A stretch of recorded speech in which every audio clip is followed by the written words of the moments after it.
Mari kita berdoa. Kami bersyukur Tuhan untuk cinta-Mu kepada kami.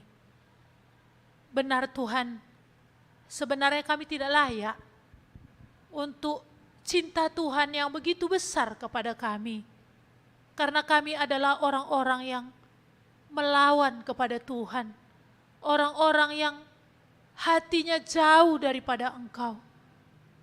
Tetapi Engkaulah Tuhan yang menarik kami untuk melihat cinta-Mu yang suci, cinta-Mu yang agung itu.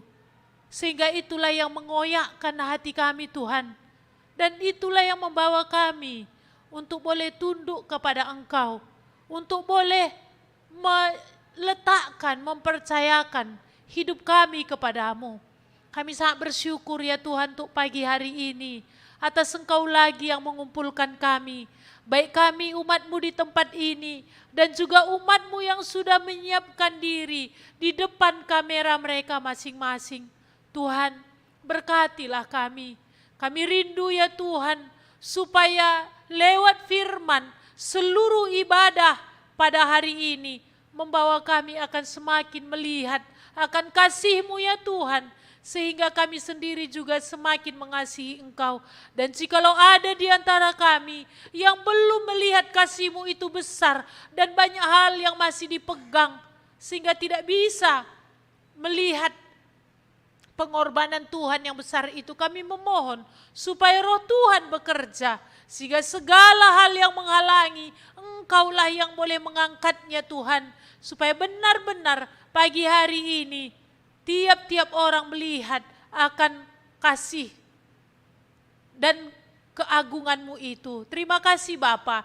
Ini yang menjadi doa kami. Berkati dan pakailah hamba-Mu dalam segala keberadaannya untuk boleh menyatakan kebenaran Tuhan dengan pertolongan Roh-Mu yang kudus. Segala kuasa kegelapan, Engkaulah Tuhan yang mengenyahkannya dari tengah-tengah kami. Di dalam nama Tuhan Yesus Kristus, kami berdoa dan mengucap syukur. Amin. Selamat pagi untuk kita semua.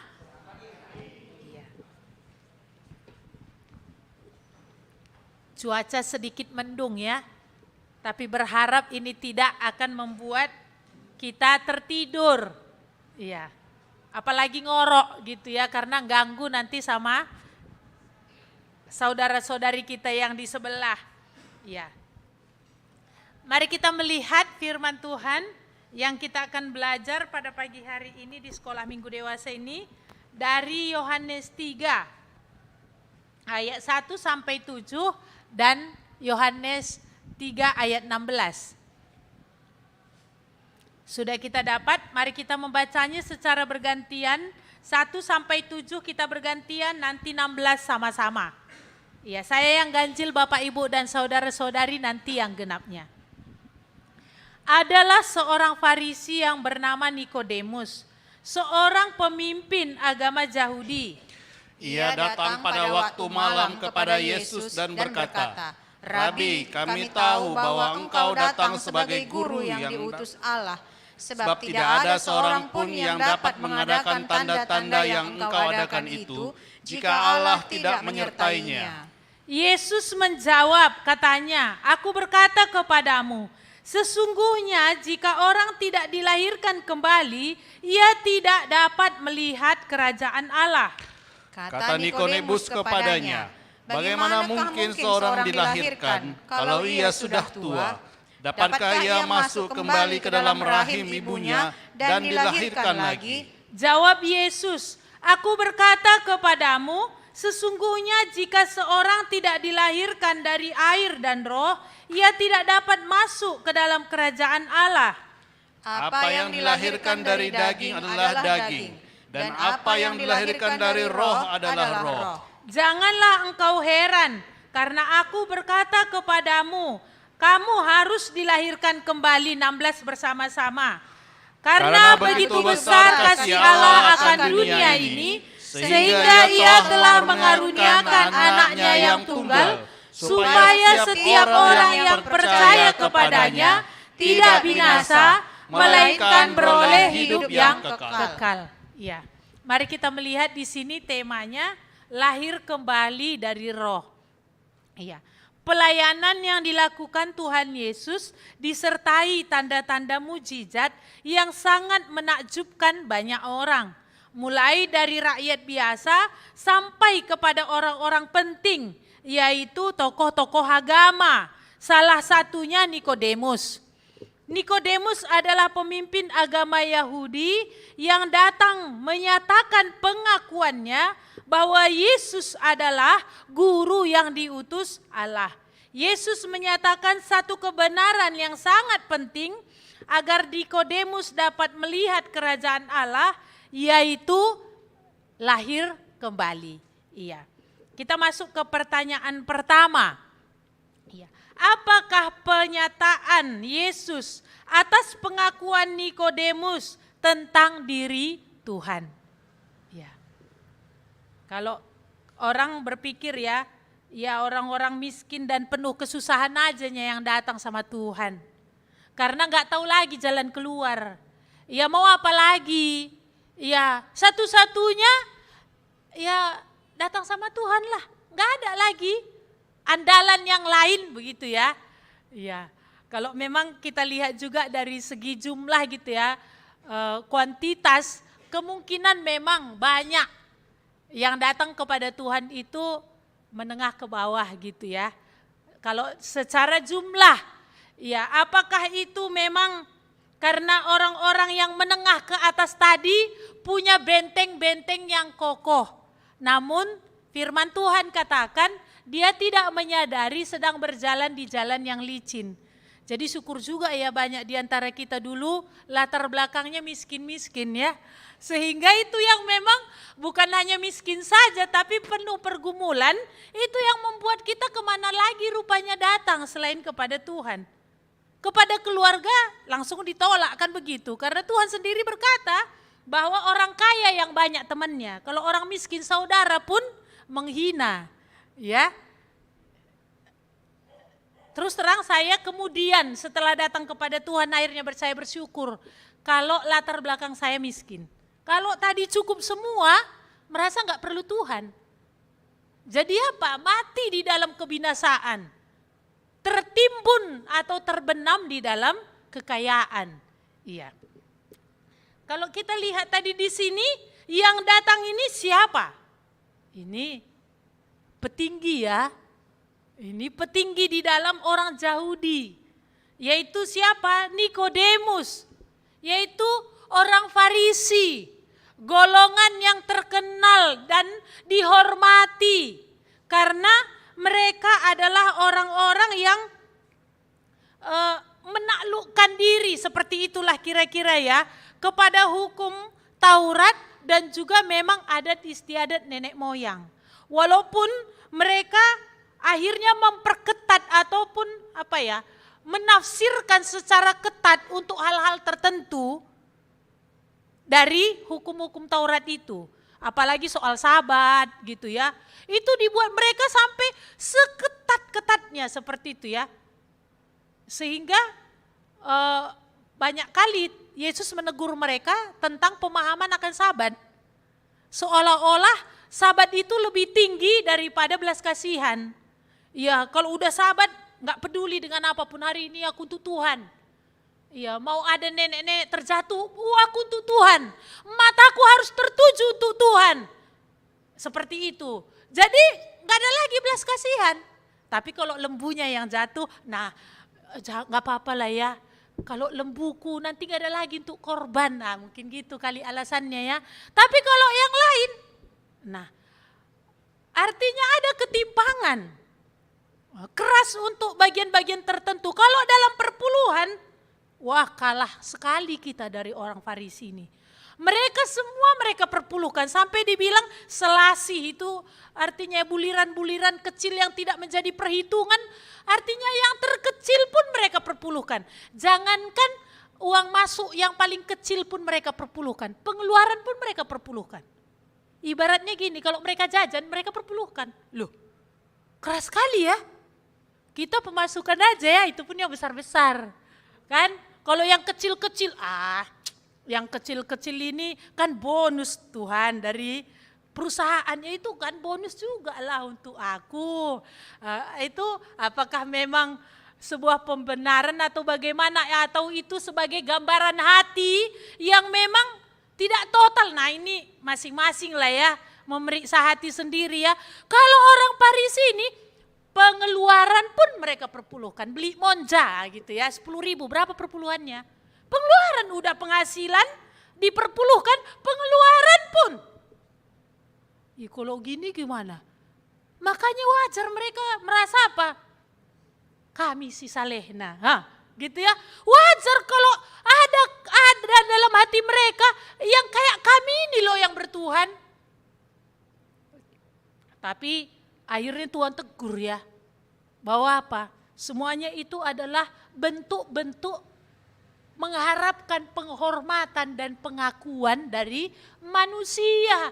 Ya, walaupun nanti kita bahas, memang daging tetap melahirkan daging. Walaupun casingnya itu, walaupun bingkainya rohani, tapi isinya kalau daging tetap daging. Iya. Nah, kalau kita lihat, makanya orang Farisi ini orang yang dihormati sekali karena masyarakat melihat mereka ini orang-orang yang nampak sungguh-sungguh, nampak keseriusannya di dalam mentaati hukum Taurat. Seperti ini tadi coba. Kalau kita juga di samping dia kan, uang monja, jajan, beli ayam penyet gitu kan, semua diperpuluhkan. Kita di sampingnya gimana? Ya ampun, aku perpuluhanku bolong-bolong. Nah gitu ya, jangankan perpuluhan yang maksudnya yang uang masuk dimasukkan, diberikan. Iya bulan ini Tuhan gak usah lah ya, agak banyak kebutuhan, maklum lah ya Tuhan ya. Gitu dalam hati. Jadinya dalam hal ini pun tidak setia. Ya, kalau mereka jangan tanya. Iya. Walaupun itu hati mereka itu didasari dengan motivasi yang tidak benar. Ya, itu kan akhirnya terbongkar ya. Terkuak lewat pernyataan Yesus kepada mereka. Tetapi satu sisi kan, ya kita melihat mereka memang sungguh-sungguh ya. Nah, ini tadi Nikodemus ini adalah seorang pemimpin agama. Bukan semua orang Farisi menjadi pemimpin agama. Enggak. Ini kemungkinan Nikodemus ini adalah anggota Sanhedrin. Yaitu siapa dia? Yaitu mahkamah agama. Yaitu dewan tertinggi agama di Yahudi. Mungkin dia salah satu. Karena Yesus katakan di ayat yang ke-10, kan kau pengajar Israel. Jadi kemungkinan dia adalah mahkamah agama, orang penting di dalam agama Yahudi. Nah ini kan orang besar ya. Iya, orang besar. Dia datang tadi katanya apa? Ia datang pada waktu malam kepada Yesus dan berkata, Rabi. Ya kemungkinan kalau ada beberapa penafsir berkata ya, kalau dia datang siang Yesus sibuk, jadwalnya padat. Jadi kalau mau PA pribadi nggak cocok. Iya, karena padatnya jadwalnya. Tapi ada juga yang berkata apa? Kalau dia ini takut menjaga artinya respon dari teman-temannya yang lain, golongan Farisi yang lain. Karena apa? Ada banyak orang-orang Farisi ini tidak senang kepada Yesus. Karena Yesus secara jujur dan gamblang untuk menyatakan siapa mereka. Dan lagi ada hal-hal yang mereka keras, tapi di situ Tuhan justru tegur. Dalam sahabat tadi, dalam perpuluhan, artinya apa? Mereka bagian ini ketat tapi belas kasihan dan kepedulian gak ada. Gitu. Jadi dia datang malam-malam untuk menjumpai Yesus. Dia panggil Yesus siapa? Rabi. Yesus pernah berkata kepada murid-muridnya, jangan seorang pun di antara kamu dipanggil Rabi. Karena apa? Hanya satu Rabimu, yaitu aku Tuhan. Jangan seorang pun di antara kamu dipanggil Bapa. Hanya aku Bapamu. Pemanggilan Rabi ini adalah sebuah kehormatan. Untuk orang-orang yang tinggi dan memang orang-orang yang dianggap saleh. Ini bukan sebuah artinya nama sembarangan.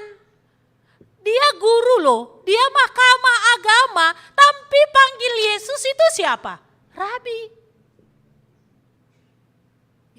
Ini kan gimana ya? Ini satu pengakuan menunjukkan betapa dia menghormati Yesus. Padahal kalau dari segi umur, kemungkinan Nikodemus ini jauh lebih tua. Karena apa? Dalam budaya orang Yahudi, orang harus memulai karir untuk pelayanan. Boleh masuk dalam pelayanan itu, masuk ya. Masuk dalam pelayanan itu usia 30. Nah kalau udah jadi rabi dia, kalau udah jadi guru, jangan-jangan udah usia 50, 60 dia ini. Dan dia kan udah dihormati. Dan kalau kita lihat Yesus, kemungkinan pun usianya mungkin masih 32 tahun kah? Seperti itu, karena dia nanti mati sekitar 33 tahun setengah. Tapi petinggi ini, Nikodemus ini, orang yang dihormati ini, berkata kepada Yesus, Guru, Rabi. Wah, ini sebuah pengakuan, bentuk penghormatannya kepada Yesus. Apa yang dia katakan? Kami tahu. Kami, berarti bukan hanya dia ya. Ataupun mungkin ada yang lain, entah satu. Yang jelas kami itu lebih dari satu. Kami berarti ada yang selevel dengan dia. Ataupun orang-orang Farisi yang lain yang apa? Kami tahu bahwa engkau datang sebagai guru diutus Allah. Aku guru, kami guru. Kau guru, tapi kau guru diutus Allah. Kalau kami, ya mungkin karena sekolah. Kan gitu kira-kira ya. Ini kan sebuah pengakuan kalau enggak ada benar-benar kerendahan hati ya. Enggak mudah loh seorang orang tua itu bertanya kepada anak, nakku, kayak mananya menurutmu ini? Belum anaknya ngomong, kecil-kecil mengajari. Masih bau kencur, udah ngomong. Nah gitu ya. Oh, tapi ini coba, seorang rabi dan dia berkata, kami tahu bahwa engkau adalah guru yang diutus Allah. Kami memang guru. Iya, tapi apa? Karena sekolah. Ya mungkin ada, ya hamba Tuhan karena Tuhan panggil, hamba Tuhan karena pendidikan. S1, S2, S3. Teolog karena memang panggilan Tuhan. Teolog karena memang sekolah. Tapi ini pengakuan, iya jarang ya. Kan kita tahu ya orang Farisi ini gak suka kali sama Yesus. Bahkan mereka adalah dalang terbesar ya penyalipan dari Tuhan Yesus. Salah satu imam-imam kepala, orang-orang Farisi, ahli-ahli Taurat, tua-tua. Nah ini kan golongan gak suka sama Yesus. Tetapi berbeda nih dengan Nikodemus ini. Iya, kita melihat tadi ini cukup rendah hati ya. Orang yang udah punya jabatan, lebih tua, udah dihormati, dan artinya benar-benar diagungkan. Tapi seperti ini sikapnya datang kepada Tuhan. Kalau kita gimana? Siapa hari ini khotbah? Ini, udah tahu, udah terukur, bisa lah. Oh ini, baru. Yang ini, kayaknya aku dapat berkat nanti ini. Tapi kalau ini, kayak mana? Pilah-pilah gitu ya. Lihat. Iya. Maka apa Tuhan pernah katakan? Bapa, aku bersyukur kepadamu karena engkau menyatakan dirimu kepada orang-orang kecil. Orang kecil itu bukan maksudnya badannya kecil ataupun keuangannya yang kecil. Tapi orang-orang yang hatinya memang merendahkan diri di hadapan Tuhan. Aku bersyukur Bapa, engkau menyatakan dirimu kepada orang-orang kecil. Ya adanya, orang kecil, kecil badannya, kecil juga keuangannya, tetapi besar otaknya. Ada. Artinya apa? Yang gak mau diajari oleh Tuhan, ada. Iya. Tapi kita lihat dari di sini ya, Sebab tidak ada seorang pun dapat mengadakan tanda-tanda yang engkau adakan itu jika Allah tidak menyertainya. Ini nggak bisa kami tutup mata, kan kira-kira gitu ya. Mujizat yang kau buat itu nggak bisa kami tutup mata bahwa memang engkau berasal dari Tuhan. Tuhan menyertaimu. Artinya apa? Nikodemus berkata bahwa mujizat yang Tuhan buat itu benar-benar murni dari Tuhan. Kalau bukan kuasa Tuhan tidak bisa. Nggak akan mungkin karena belum pernah ada. Dulu pernah, yaitu siapa? Musa. Tapi tidak seperti ini. Iya. Ini melebihi. Iya. Tapi kalau kita lihat ya, teman-teman yang lain banyak juga yang berkata, ketika Yesus mengusir setan, apa dia bilang? Oh, dia usir setan dengan kuasa Beelzebul. Coba, setanan ini. Akan kira-kira gitu ya. Ini penghulu setan dia pakai untuk mengusir setan. Waktu itu Yesus mengajarkan sebuah kebenaran lewat pernyataan yang tajam ini, yang pahit ini. Yesus bilang, mana ada rumah tangga kalau berantem bisa bertahan. Itu masih isinya 2. Apalagi kerajaan setan. Kalau mereka saling berantem, gak mungkin kokoh sampai sekarang. Gak mungkin. Nah, tapi Nikodemus ini tadi kita lihat ya, dia akui gak mungkin. Gak berasal dari Tuhan. Apa yang kau buat. Karena nampak dari mujizat-mujizat yang kau kerjakan. Artinya apa? Kalau kita lihat ini ya, gimana ya? Atau kita ada di sini sampai sekarang aja. Itu kan dulu, kertas ini kertas. Atau sampai sekarang pernah dulu ada yang saya PA-kan dia bilang gini. Ya aku rasa kalau aku dulu ada di hadapan Tuhan mungkin bisa lah aku yakin. Tapi masalahnya sekarang kan gak ada Tuhan di hadapanku. Nah bagaimana aku bisa yakin? Nah ini bagaimana? Masalahnya di mana? Apakah karena melihat atau tidak melihat? Yesus pernah berkata, berbahagialah orang yang percaya walau tidak melihat. Nah, di sini tadi bukannya pada Nikodemus mujizat itu pada orang. Ini pun kan pada orang juga kan gitu ya, kita melihat.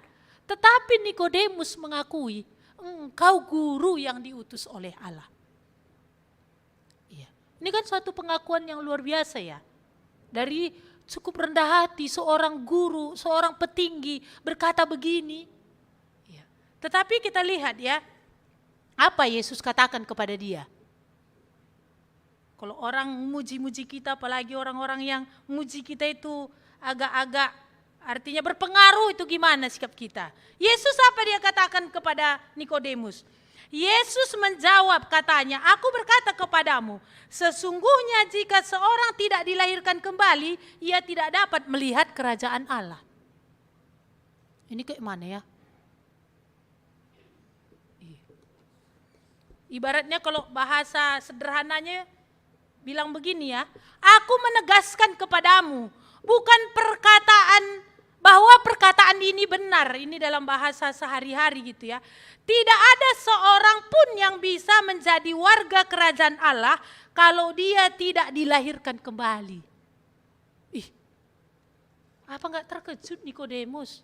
Harusnya pernyataan ini cocoknya sama siapa? Sama orang-orang di luar sana yang gak tahu menau dan yang gak mau tahu tentang firman Tuhan. Lah dia pengajar yang sudah mengajari banyak orang.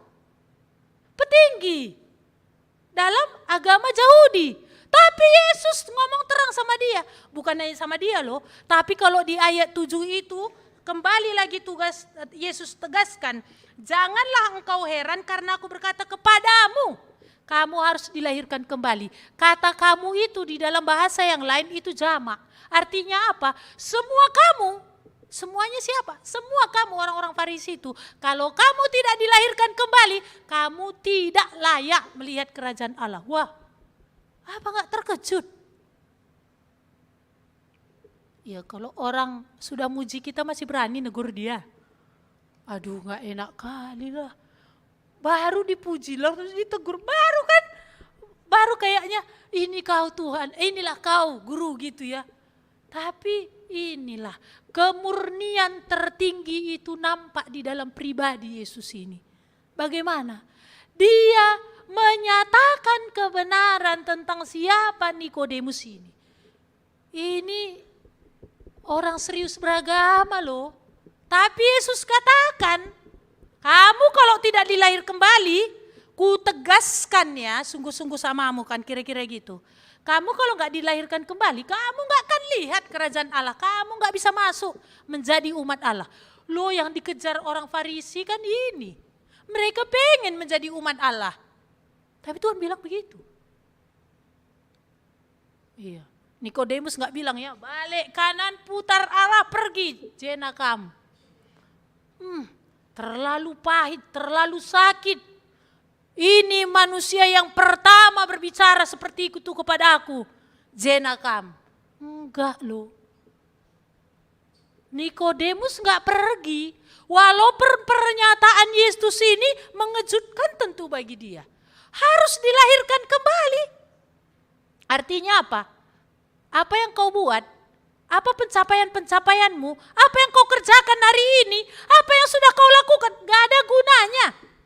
Itu gak bisa membuat kamu bisa berkenan kepada Tuhan.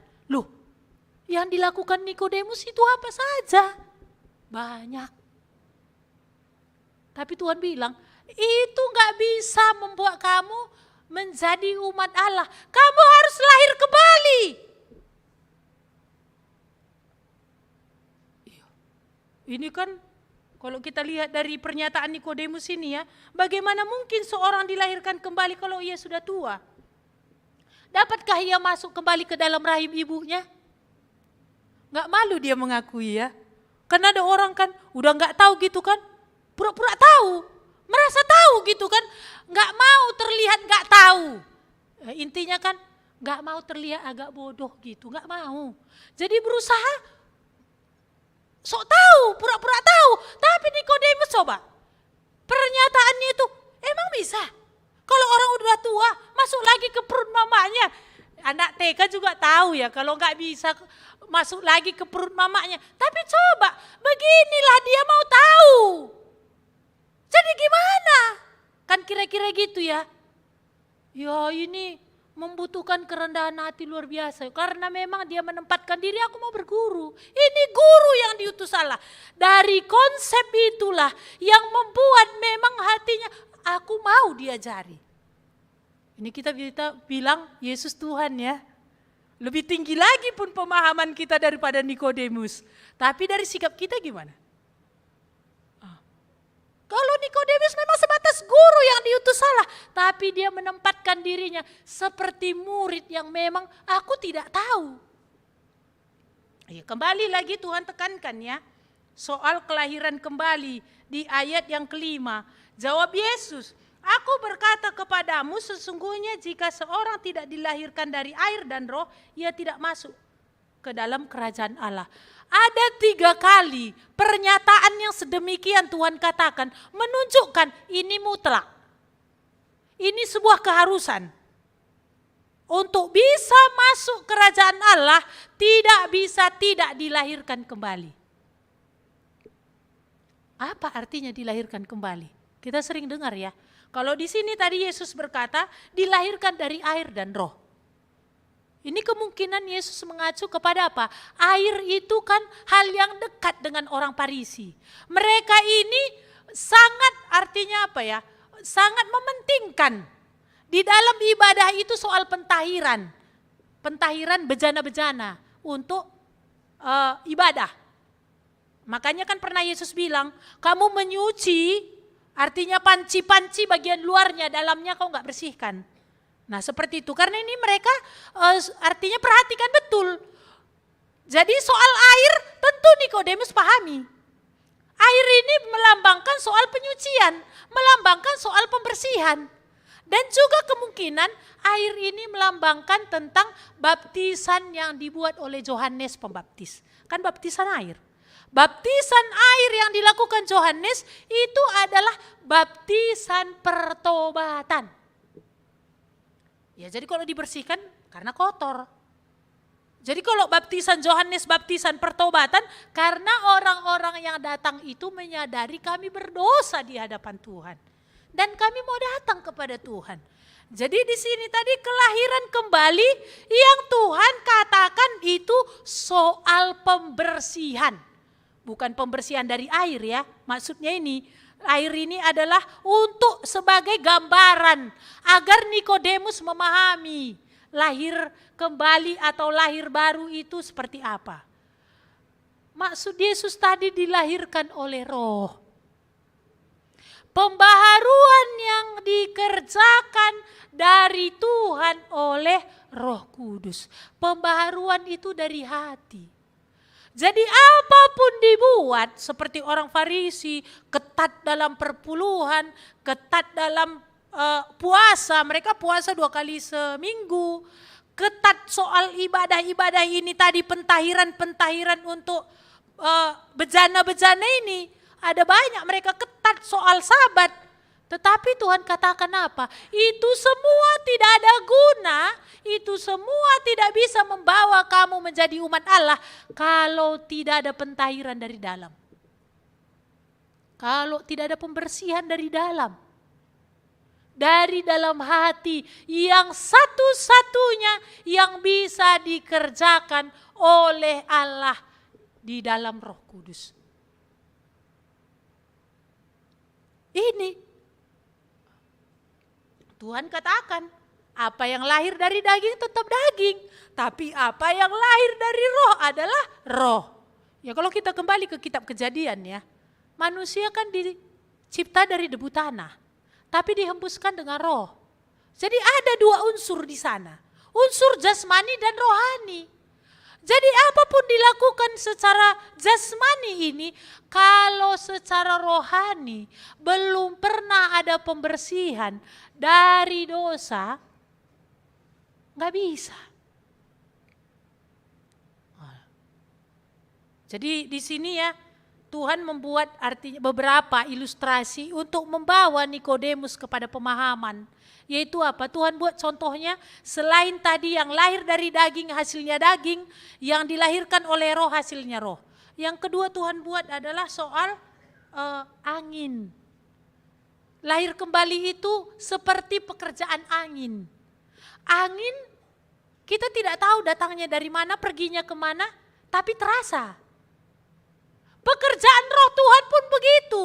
Tidak bisa dilihat, tetapi bisa dirasakan. Pekerjaan roh Tuhan itu akan jadi kepada orang-orang yang memang seperti ini tadi ya. Yang memang mau diajari. Iya. Dan juga Tuhan membuat nanti ilustrasi soal bagaimana Musa mengangkat tiang ular tembaga itu ya, ular dari tembaga yang sudah diukir dan ditaruh di atas tiang. Nah ini tentu sangat paham sekali Nikodemus karena dia adalah orang yang memegang hukum Taurat, yang mengagumi Musa. Tentu ini mereka paham. Kejadian ular tembaga itu dibuat, itu karena orang Israel melawan Tuhan dan Tuhan mengizinkan ular beludak memaguti mereka. Dan racun ular beludak itu sudah menguasai tubuh mereka. Tetapi mereka berseru minta ampun. Ampuni kami Tuhan, ampuni kami udah bersalah kepadamu. Waktu itu Tuhan berkata kepada Musa, buat patung ular dari tembaga. Lalu taruh di sebuah tiang. Siapa lihat kepada ular ini, dia akan selamat. Maka apa? Siapa yang percaya pernyataan Musa, lalu melihat ular tembaga itu, racun itu nggak tahu, tapi memang nggak berkuasa lagi. Nggak nampak memang kerjanya, tapi rasanya ada. Ditunggu-tunggu racunnya nggak bekerja. Tapi bagi orang yang gimana ya, logika bukan berarti kalau Tuhan nggak pakai logika lagi. Tapi gimana? Ular yang ada ular tembaga dilihat saja racun di tubuhku bisa berhenti. Teori dari mana ini? Apa hubungannya? Nggak nyambung. Oh, udah matilah dia, dikuburlah di padang gurun itu. Tapi kalau dia percaya, letaknya di mana? Percaya kepada apa yang Tuhan katakan, maka jadilah. Kalau kita lihat apa kuasa ular tembaga gitu ya. Daripada ular dari tembaga bagus ambil ular piton gitu kan, ini kan nyata. Real, ini apa kuasanya? Tapi apa? Disinilah percaya tadi. Ketika siapapun yang percaya dan melihat, jadi. Ini tentu mengerti Nikodemus.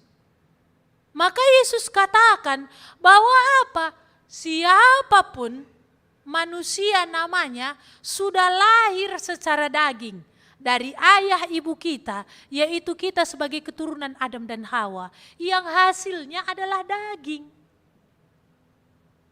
Yaitu apa? Dosa, hawa nafsu, itu hasilnya. Maka apa?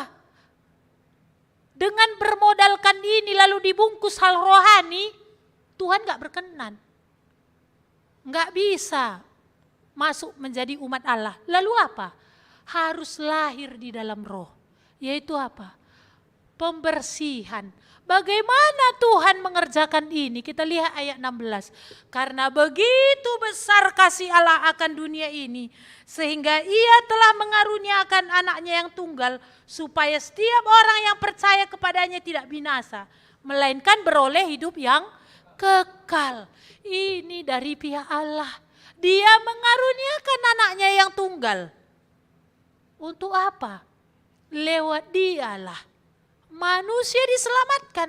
Kalau tadi Nikodemus hanya melihat Yesus sebatas guru, tetapi Yesus katakan bahwa dia adalah anak Allah yang turun dari surga, yang diutus Bapa untuk menyelamatkan. Dia hanya tadi lihat sebatas guru, tapi Yesus katakan bahwa apa? Dialah anak manusia yang turun dari surga. Dialah anak Allah yang diutus untuk menyelamatkan. Makanya dikatakan di ayat yang ke-18. Barang siapa percaya kepadanya, kepada anak Allah yang diutus itu, kepada anak manusia yang turun dari surga, yang juga naik ke surga, setelah dia memberi dirinya menjadi korban, mati di kayu salib, apa dikatakan? Barang siapa percaya kepadanya, ia tidak akan dihukum.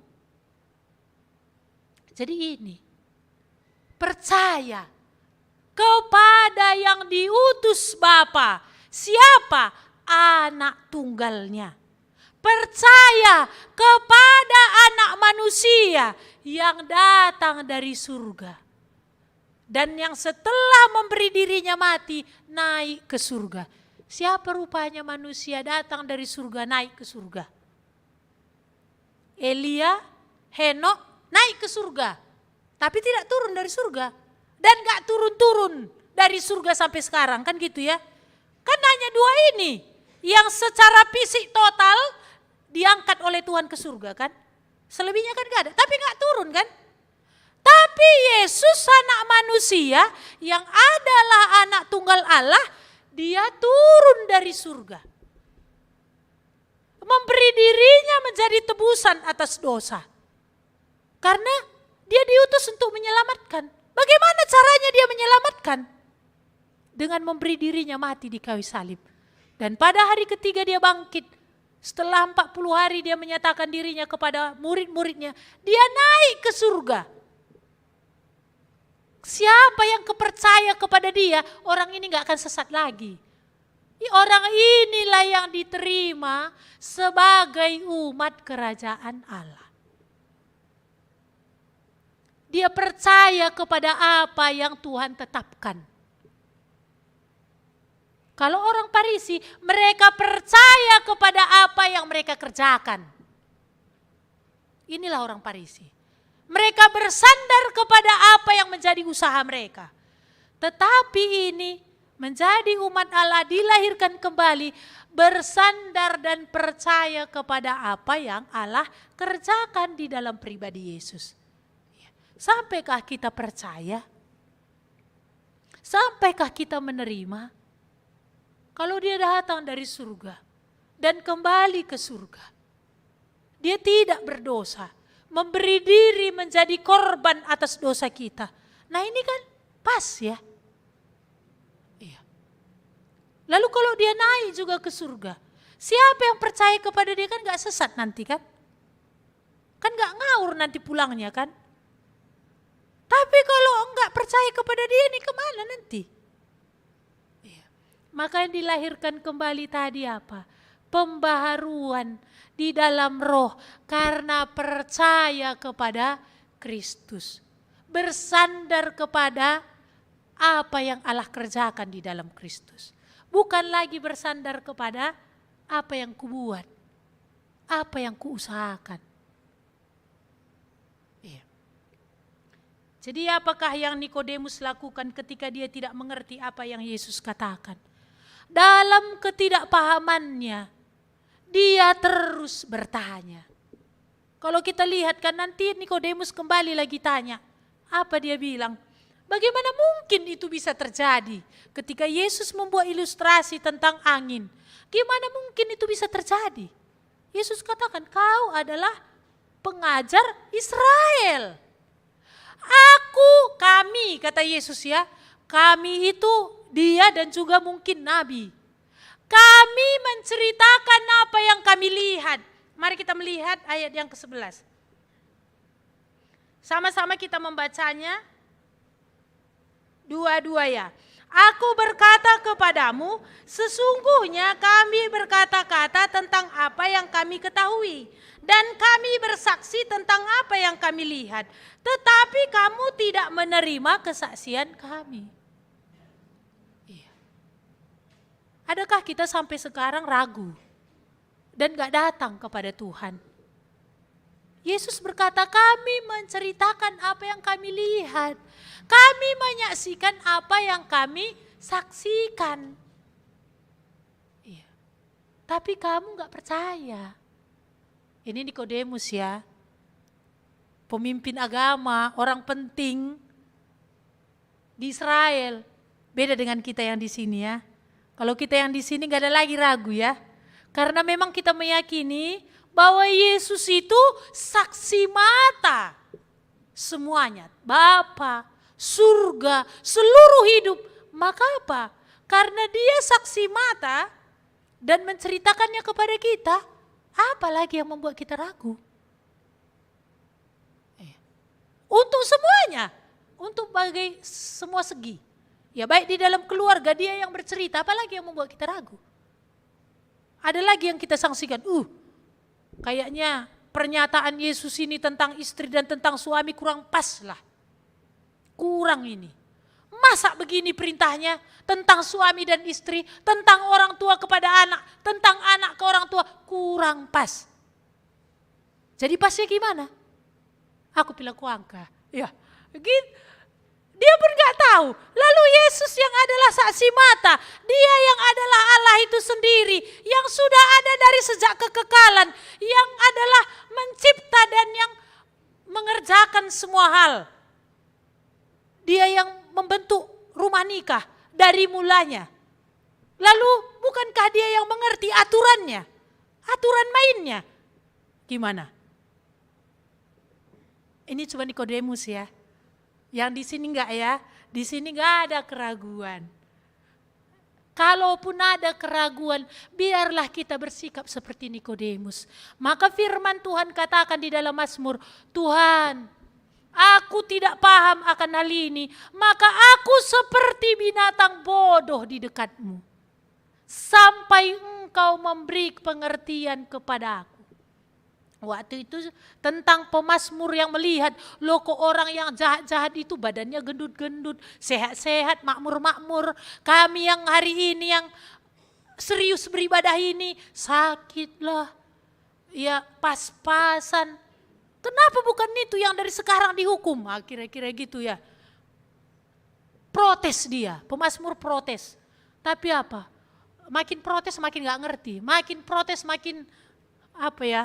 Makin Mau pecah otaknya mungkin ya. Sampai akhirnya aku masuk ke dalam bait Allah. Dan aku seperti binatang bodoh di dekatmu. Sampai engkau membuat aku memahami. Ternyata engkau tempatkan mereka di jalan-jalan licin. Aku karena anakmu kau didik. Aku karena umatmu kau luruskan. Gak boleh gini-gini aja pun udah bisa. Masa tebusannya darah Kristus bagi-bagi penggo baci lalit. Iya. Tentu sekolah-sekolah plus itu gitu ya. Yang mengambil murid pun udah diseleksi. Lalu setelah di dalam bagi pelodali. Gak ada. Apalagi Tuhan yang adalah mudah menebus dengan darahnya. Dia gak akan mau melewatkan setiap keadaan dan setiap waktu. Tujuannya adalah meluruskan. Kalau memang perlu, apa yang ada padanya diambil supaya hidupnya lurus, dia lakukan. Tujuan itu semua adalah kebaikan kita. Supaya kita boleh makin melihat kasih dan kebesarannya. Tapi kalau orang yang belum kenal Tuhan, ya gak apa-apa juga di sini dia enak ya. Kan toh di sana nanti tak enak. Kan kita egois sekali kan. Udah di sini pun kayak kita pengen dia gak enak. Lalu di sana pun nanti dia dapat penderitaan. Cerita Injil juga enggak. Nah, ini protesnya banyak. Kan gak pas. Iya. Makanya pernah seorang hamba Tuhan terhadap orang-orang lemah mungkin kita gampang untuk berempati dan cerita Injil. Tapi terhadap orang-orang kaya, berapalah yang punya empati dan menceritakan Injil. Orang kaya pun jeritannya sama ya, di alam maut. Kan bukan beda jeritan orang kaya dan jeritan orang miskin di sana ya. Iya. Tapi berapakah yang memang mempedulikan orang-orang yang kaya? Dan juga menceritakan Injil kepada mereka. Iya. Jadi apakah kita punya sikap, kalau ada hal-hal kita tidak pahami, apakah kita punya sikap seperti Nikodemus ini? Tetap Tuhan, ajarilah aku. Iya. Atau enggak tahu pun enggak mau tahu. Sampai sekarang enggak tahu, enggak mau tahu-tahu. Ya, berharap enggak begitu ya. Ya, kita masuk kepada aplikasi. Apakah saudara sudah dilahirkan kembali? Ini tadi syarat mutlak ya. Tidak bisa tidak. Untuk bisa masuk sebagai umat Allah. Untuk masuk ke dalam kerajaan Allah. Untuk akan masuk ke dalam seluruh janji-janji Allah. Kalau sebelum dilahirkan kembali, enggak ada satu janji pun bagian kita sebenarnya. Kalau ini pintunya untuk masuk ke dalam keseluruhannya. Ya ternyata bukan karena ukuran sekolah dan pintar secara intelektual yang orang akan paham. Yang tak sekolah pun ketika hatinya benar-benar mau diajar, Tuhan bisa menyatakan diri. Tapi tak sekolah atau yang sekolah, tapi kalau hatinya tinggi, tidak bisa diajar. Iya. Yesus menjawab, katanya, aku berkata kepadamu, sesungguhnya jika seorang tidak dilahirkan kembali, ia tidak dapat melihat kerajaan Allah. Apakah syarat mutlak ini sudah menjadi bagian kita, baik kita yang di sini atau umat Tuhan yang di rumah? Mari kita berdoa. Bapa, kami bersyukur untuk firman-Mu yang boleh kami dengar. Kami sangat memohon belas kasihan Tuhan, boleh turun atas kami, supaya benar-benar Tuhan firman-Mu ini Engkau teruskan sekalipun sudah berhenti kami menceritakan dan menyelidiki hidup kami satu persatu.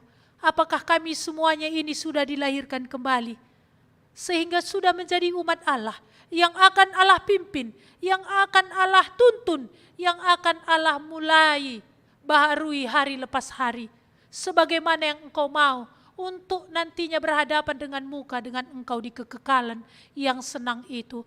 Terima kasih Tuhan, kami sungguh menyerahkan umat-Mu kepada Engkau. Di dalam nama Tuhan Yesus Kristus kami berdoa.